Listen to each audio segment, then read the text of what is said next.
Gaza एक बार फिर Israeli कत्लेआम से दहल उठा है।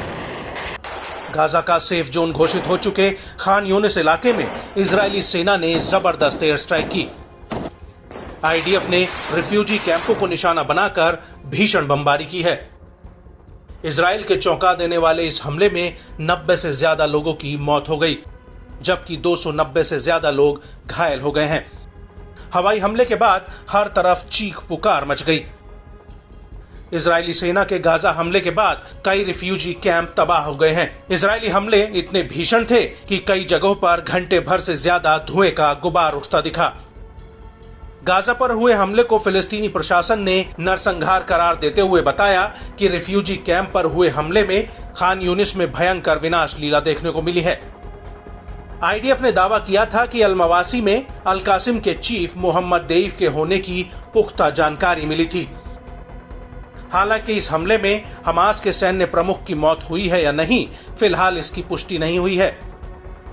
देईफ कई साल से इजरायल की मोस्ट वांटेड लिस्ट में सबसे ऊपर है। हालांकि हमास ने इजरायल के इस दावे को खारिज कर दिया है कि उसका सैन्य कमांडर मोहम्मद देईफ उस क्षेत्र में था। चिंताजनक बात यह है कि हमला उस इलाके में हुआ जिसे खुद आईडीएफ ने हजारों फिलिस्तीनियों के लिए सुरक्षित घोषित किया हुआ था। इजरायल के गाजा पर हुए ताजा हमलों से तमतमाए लेबनान के इस्लामिक प्रतिरोध ने इजरायल पर भीषण हमले किए हैं। हिजबुल्लाह ने इजरायली सैनिकों के खिलाफ 7 ऑपरेशंस को अंजाम देकर गाजा पर हुई एयर स्ट्राइक का बदला पूरा करने का दावा किया है।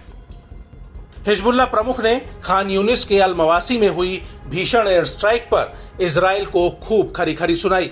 हसन नसरल्लाह ने कहा कि इजरायल ने अल-मवासी में नरसंहार किया। इजरायल ने यह दावा करते हुए अपनी एयर स्ट्राइक को जायज ठहराया कि उनका मकसद हमास नेताओं को निशाना बनाना था। क्या इससे भी बड़ा अन्याय और अत्याचार है? हम अल-अक्सा फ्लड की लड़ाई से विजयी होकर उभरेंगे। लड़ाई के दौरान हमारे घायल सेनानियों की एक बड़ी संख्या ठीक हो गई है और फ्रंटलाइन में लौट आई है। हिजबुल्लाह ने भारी रॉकेट्स का इस्तेमाल कर इजरायली बलों के अल-मेटुला साइट को निशाना बनाया। साथ ही लड़ाकों ने अल खरदाली शहर को निशाना बनाकर भी भीषण हमला किया। इससे 2 इजरायली जवानों की जान चली गई। प्रतिरोध ने किरियत शमोना बस्ती पर भी गोलीबारी की है। इसके अलावा समूह ने बताया कि दर्जनों ग्रैड मिसाइलें मार्गलियट बस्ती में आईडीएफ की ओर से इस्तेमाल होने वाली इमारतों पर बरसाई गई। इससे सीधा हमला हुआ और बड़ी संख्या में हताहतों की पुष्टि हुई है। हिजबुल्लाह ने फलक मिसाइलों से हनीता साइट, मायन बरूक साइट और बेत हिल्लैल बैरिक के पास 1/3 आईडीएफ की तैनाती पर हवाई फायर कर बड़ा नुकसान पहुंचाया। समूह ने दावा किया कि हर एक ऑपरेशन में सीधा हिट हुआ है। वहीं कफार चौबा की कब्जे वाली लेबनानी पहाड़ियों में रुइसत अल आलाम साइट को मिसाइल हथियारों के साथ साथ रामिया साइट पर जासूसी उपकरणों से निशाना बनाया गया, जिससे सीधे हमले हुए हैं।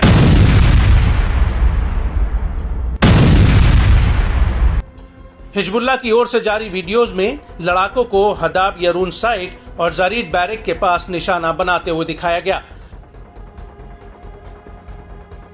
इजरायली मीडिया हाउस ने लेबनान से हुए रॉकेट हमलों की पुष्टि करते हुए बताया कि उत्तरी इजरायल में करीब 6 इजरायली घायल हुए हैं।